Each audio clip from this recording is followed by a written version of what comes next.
Aujourd'hui, c'est un grand jour. Je soutiens ma thèse sur la neurobiologie de l'amour. Sujet audacieux, je sais. Oh, ne faites pas comme si l'amour ne vous concernait pas. Tout le monde en rêve. Ah, l'amour. On se rencontre, on se trouve beau, charmant, on a peur, et puis on se jette à l'eau. On n'a plus envie de se quitter, et parfois même pour toute la vie.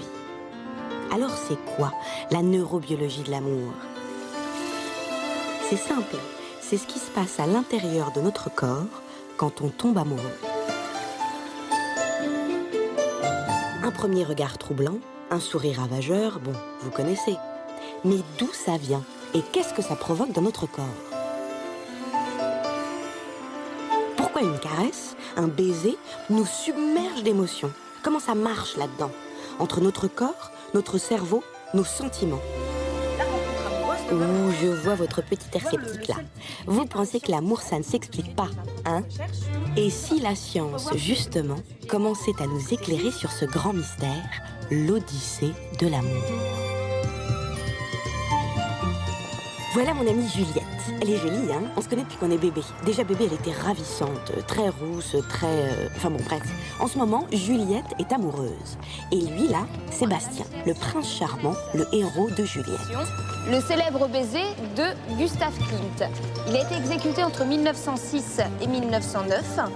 Le peintre a voulu montrer le caractère sacré de l'amour à travers ce couple qui semble seul au monde au milieu de toutes ces fleurs. Mais en fait, c'est qui l'embrasse, Klimt? Ah, alors... Juliette pense qu'elle est amoureuse de Bastien, qui pense qu'il est amoureux d'elle.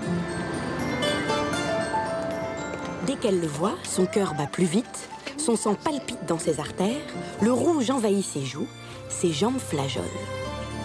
Mais pourquoi? C'est justement ça le mystère de l'amour.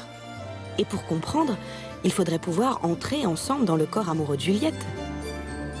Eh bien, c'est exactement ce que je vous propose. Une odyssée fantastique dans la neurobiologie de l'amour. Et c'est ça le sujet de ma thèse.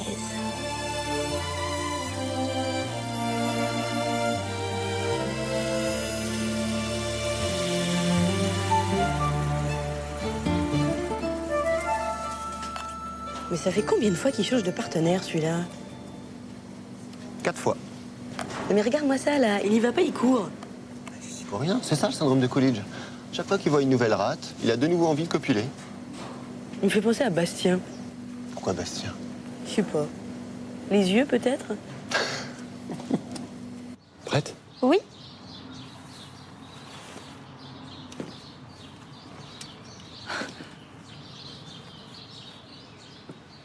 Ça te plaît? C'est ta future maison? Et surtout la nôtre. Enfin, si tu veux. Tu me demandes de vivre avec toi, là. Oui? Allez, viens. Vous avez vu? Tu réponds pas? Elle ressent de drôles de choses, Juliette. Bah, c'est facile, tu dis oui ou non. Enfin, plutôt oui que non. C'est qu'un troisième personnage vient de s'inviter dans notre histoire d'amour, le cerveau. Il joue un rôle essentiel dans l'amour. C'est une véritable usine qui transforme nos sensations en émotions, puis en sentiments. Un très gros organe, ce cerveau. Quoi? Ah, vous pensiez à un autre organe, messieurs. Et non, désolé, ce n'est pas le sexe, ni le petit cœur qui bat, mesdames. C'est bien le cerveau, le principal organe de l'amour. En fait, nous en avons 3 de cerveau. Enfin, disons que notre cerveau est composé de 3 parties, avec chacune leur fonction. Qu'est-ce qu'il y a, mon ami? Tu t'es fait mal? La cheville? Ça va pas, ça va? Regardez, là, Juliette se tord la cheville. Et hop, c'est le premier cerveau qui réagit, le reptilien, le cerveau des sensations. Mademoiselle, après vous. Monsieur. Puis il transmet cette sensation au deuxième cerveau, le cerveau des émotions, le limbique. Très important pour notre histoire, le cerveau des émotions. Notre chambre. Et la salle de bain. C'est magnifique. Cette chambre, ce lit, ce sourire de Bastien, tout cela trouble Juliette, l'émeut, et peut même lui rappeler des souvenirs. Regardez, c'est extraordinaire. Ces émotions sont en train de naître au milieu du fantastique réseau électrique de ses neurones. Et c'est ça, le cerveau des émotions.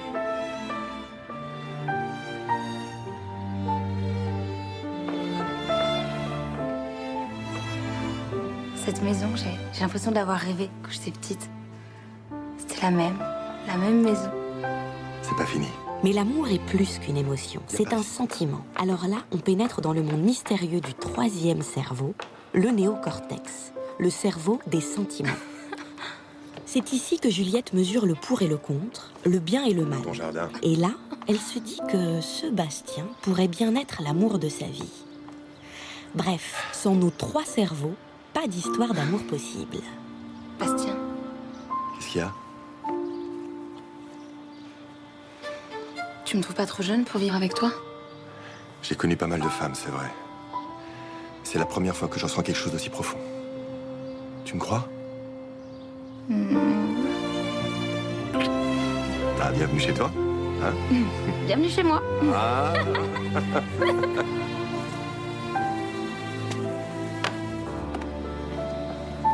Bon alors, t'en es où? Bah, c'est intéressant, ouais, mais ça fait pas un sujet de thèse, ça. Hein. L'important, c'est que tu saches toi ce que tu veux. Mais je sais pas ce que je veux. Enfin, si, ce que je veux, c'est parler à Juliette, là. Comment ça? Écoute, il faut qu'elle regarde la vérité en face, là, non? Elle se trompe avec Bastien. Moi, je le connais depuis longtemps, tu sais, parce que c'est un copain de mon cousin, Didier, ouais. Bah, ce type est pas fait pour elle, hein. Il est juste plein de fric. Attends, tu veux dire qu'elle l'aime pour son argent? Mais non, non, elle doit penser qu'elle l'aime vraiment, mais... En fait, oui, si. Elle l'aime pour son fric. Enfin, son fric. Quoi, son statut social. L'avenir confortable qui va avec.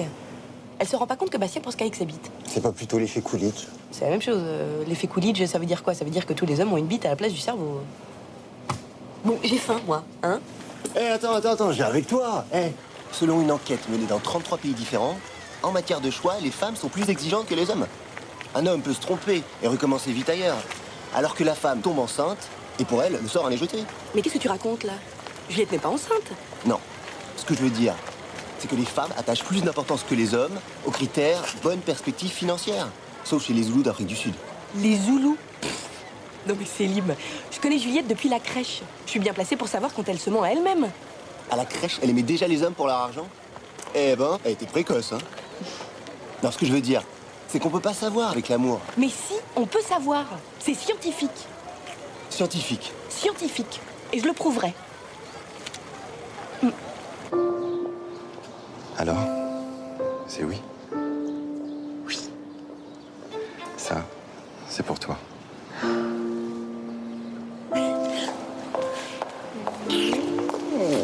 Bah alors, on devait déjeuner ensemble, tu m'as encore oublié. Mais non, maman. Tu ne me présentes pas? Bastien, maman. C'est vous le fameux Bastien qui travaille dans la sécurité? Oui, c'est moi. C'est bien la sécurité, c'est rassurant, surtout pour une mère divorcée. Mais maman, il travaille pas dans la sécurité. C'est lui, le PDG de Sécurité Project. Je suis vraiment ravi de vous rencontrer, madame. Appelez-moi Brigitte. C'est bien vous qui avez sécurisé la maison de campagne de l'inspecteur d'Eric. Enfin, je veux dire de l'acteur. Oui, c'est moi. Enfin, c'était il y a longtemps.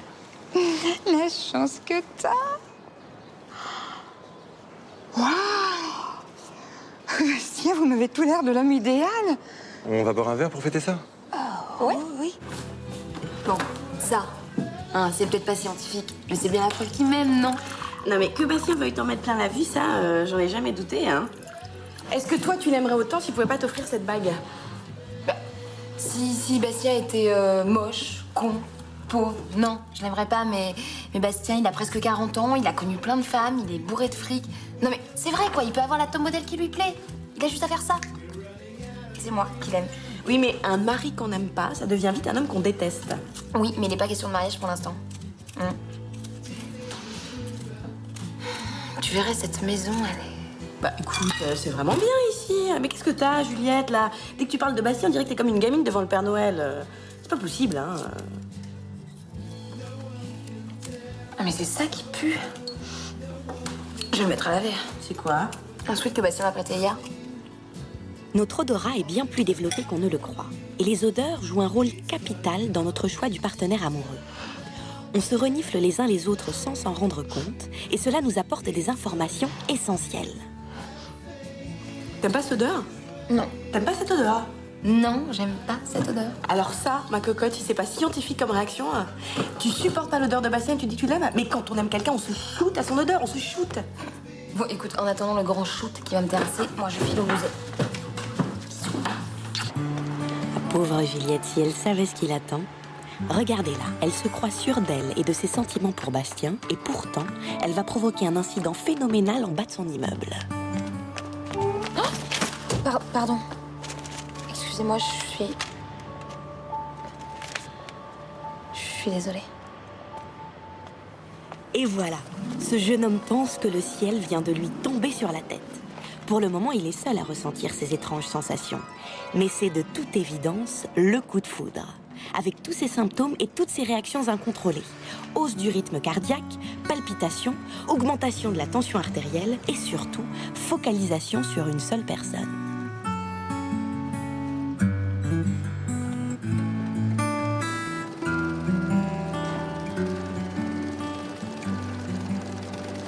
Sans compter que si elle va réellement vivre avec lui, moi, elle me laisse sur le carreau. Je peux pas le payer toute seule, le loyer. Et quitter un appart avec une vue pareille, c'est juste absurde. Mais évidemment, tout ça, elle n'y a pas pensé. Hein. C'est ça l'amour, hein. Elle ne pense à rien d'autre. Non, l'amour, c'est ce qui se passe dans cette cage. L'amour, c'est le besoin de se reproduire. Point.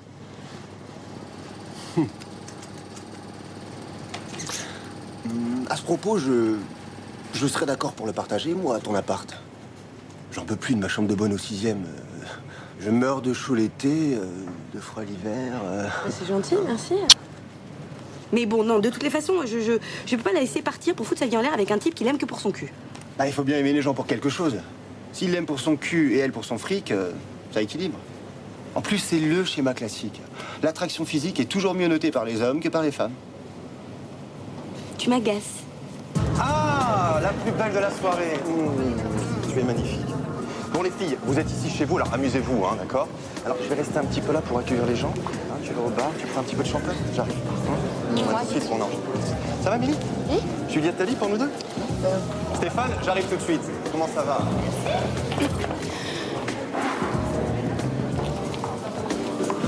Je déteste cet endroit. Hein. Allez, amuse-toi. Bois.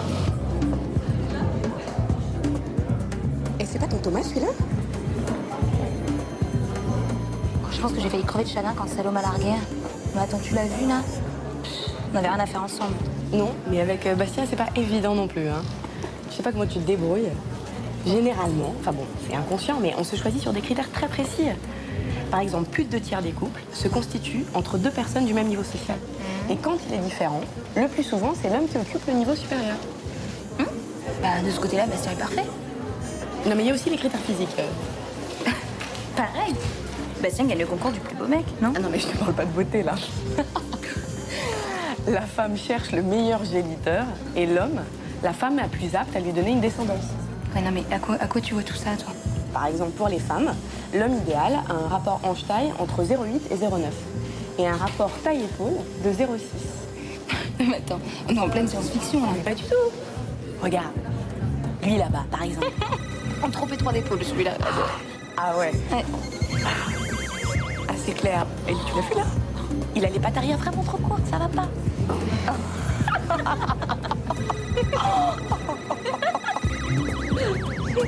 Lui, il a un cou très très long avec une toute petite tête. Et oui, pour les femmes, tout est question de proportion. Des traits symétriques sont signes de bonne santé et aussi d'un bon QI. Tu vas bien, ma chérie? Oui. Ça va? Tu vas bien? À tout de suite. À tout à l'heure. En revanche, attention à la mâchoire inférieure. Il faut qu'elle soit bien dessinée, c'est l'assurance d'une belle virilité, mais pas trop carrée non plus, parce que là, méfiance. L'excès de testostérone manifeste souvent un fort désir de dominer. Non mais attends, c'est grotesque cette histoire de critères. C'est vrai, les hommes ont changé, les femmes aussi. Bah, surtout les femmes. Bah oui, on ne cherche plus le parfait étalon de la génitrice idéale.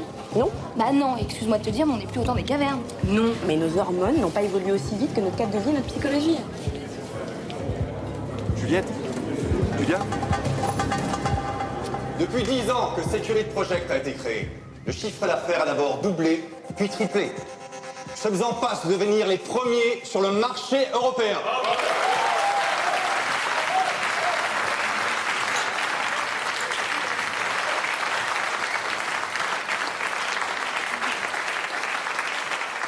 Alors, je veux